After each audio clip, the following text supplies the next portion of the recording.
If you are genuinely looking for a cheap alternative to Rolex, good looks and build quality, you've absolutely come to the right place. No mucking about. I've got the watch you're looking for. In fact, I've got a watch that's better than what you're looking for. We're on tour. If you want to join me live at an event near you and hear first about limited edition merch and giveaways, then make sure to register at the link in the description below. Thank you. If you go on the Maen website, you'll read a whole pile of blurb about visions, industry and solutions. But I'm here to tell you that the reality of the brand is a lot more simple and a lot less corporate buzzword.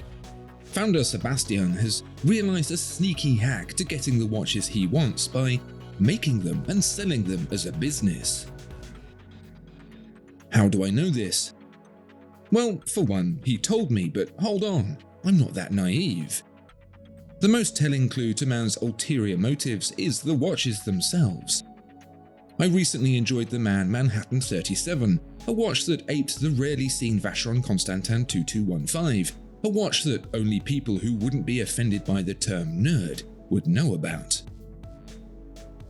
Seb couldn't afford one, so he made one, and he's paying for it by making more so we can all buy them too. It's a brilliant idea because you can be assured that the quality of the watch is going to be good enough not simply to appease a margin, but the brand's owner himself. He's not going to wear one if it's a bag of horse apples. And he's done the same again with this Brooklyn 36 triple calendar. It's a watch that shares its outer shell with the vintage Rolex Datejusts of yesteryear, with a few little tweaks under the hood. You know, once again, it's the watch Seb wants to wear because it's not a very saleable 39mm, it's a much smaller and once again much more nerd-friendly 36mm. It's the difference between speccing your car in acid yellow or resale grey. Here's the biggest difference. When Seb has a new watch, he doesn't send me a press release. He fires across a giddy, excited email about his latest creation and asks what I think of it. Me, being a miserable old worm, went straight to the one bit I didn't like. "The crown's a bit weedy," I told him. "Oh," was his reply. A week later, he sent me an updated design for the new crown. In case you're wondering, the crown on this prototype isn't it. That's why it's pretty weedy. For people like me who talk nonsense about watches, this is an altogether unfamiliar experience. Watch brands don't care what I think. They sell watches regardless of whether or not I'm involved somewhere along the chain. With Maen, it's different.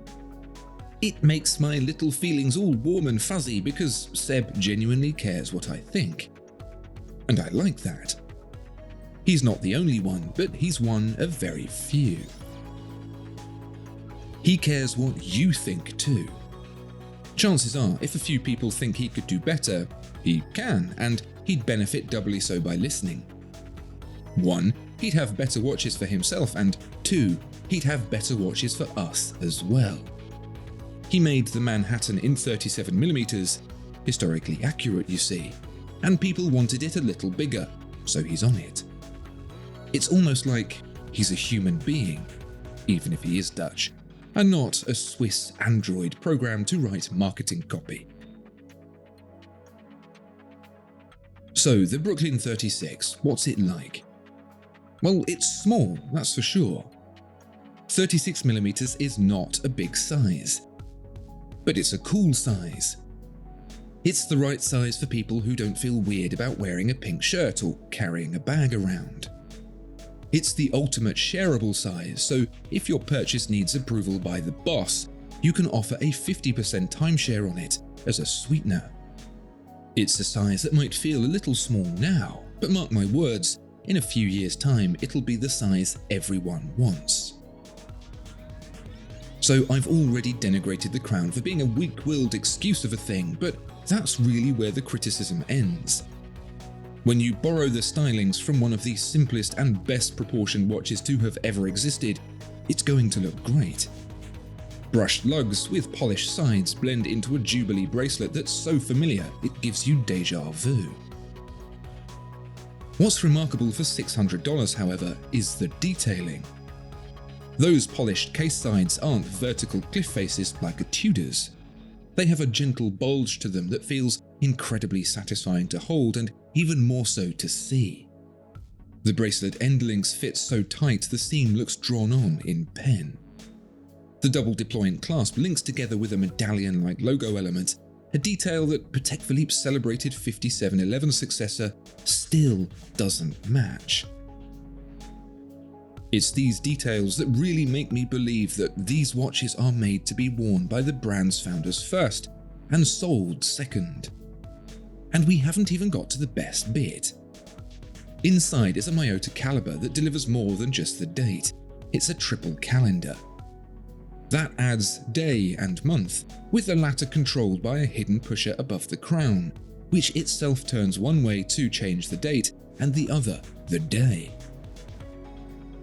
It's this addition that matures the Brooklyn 36 from simply a date-just homage to something a bit more special, and it's with the dial that's really celebrated. There are a lot more cues from vintage Oyster Perpetuals here, from the sharp, thinly loomed hands to the polished baton markers. There's even little loom plots seated in the recessed minute track, coloured off-white for the full effect without being over the top. It's this kind of execution that's most impressive. Another example is the subdials, which aren't simply printed on. They're recessed, finished with a mottled texture, and have the numbers within seated in three-dimensional relief.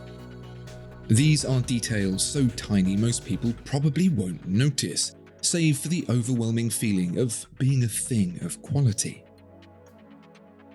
Never mind the idea of this being a cheap laugh whilst you wait for your date just to get delivered. This is a genuinely enjoyable watch to wear and use in its own right.